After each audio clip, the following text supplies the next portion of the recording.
Good morning, Detroit. It is Sunday, May 28th on this Memorial Day weekend as we take a live power cam look at Southfield here, Metro Detroit. Good morning. Thank you so much for joining us. I'm Jeff Vaughn. Our real estate special continues this morning. Getting ready for that big move. Well, the tiny tips that you can follow to make a big difference when it comes to packing, especially if you have children. 8:21 is your time. We've already talked about making your home attractive to potential buyers. Now we're ready to move you out. But getting through a move, especially with children, isn't a walk in the park. And joining us today is David Morris from Morse Moving with some helpful tips on making your move as smooth as possible. Everybody dreads making that move and having to pack these items themselves, but you have some really good helpful tips. Sure. Obviously, if you have the right material, it makes it a lot easier. Let's start with a lot of people, myself included, whenever I move, always grab the newspaper. But you say no, just get the unprinted paper? Yep, because newspaper has a tendency to get dirt, makes your hands messy, and also can leave prints on your white dishes especially. Oh, is that right? Yep. Okay. Now, what about when it comes to packing delicate items like this? How do we go about doing that? For one, you want to make sure that when you pack your plates or any items, that you put them in the way they're most strong. So, in turns, keep plates on their side, keep glasses upside down.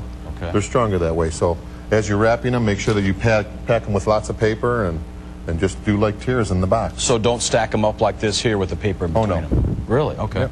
You keep them up on their side because they're much stronger that way.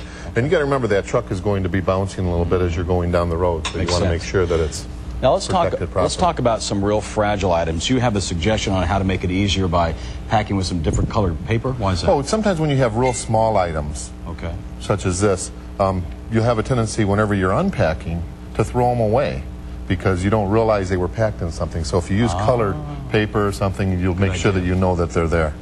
And let's talk about getting children involved, because obviously this is a very traumatic thing for children.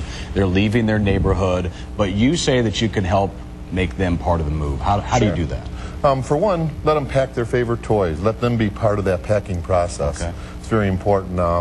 Get them books. Get books for them on moving. There's your local library, you'll be able to find several books on moving that I think you had mentioned having a moving party to help them say goodbye to their neighborhood. Great idea. Great idea. Because you got to remember, this isn't just a very stressful time for the parents, it's also a very dramatic time for the children. And going back to some of the tips, you say start with a box in a particular room. Don't add rooms to the boxes. That might mix it up a little bit. Because as you're putting them back into each room, you want to have them labeled to the proper room so you're not carrying little items around the whole house trying to get it back in there. Even if it means putting something to fill at the top of that box, just try and keep those rooms all together.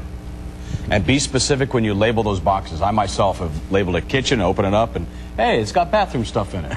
That's so right. You need to make sure that you maybe label it while you're wrapping it up. Yep, which bedroom it is, and everything else as you close that box up. All right, great tips. Thank you so much for coming in. David Morris with Morse Moving. I appreciate you coming.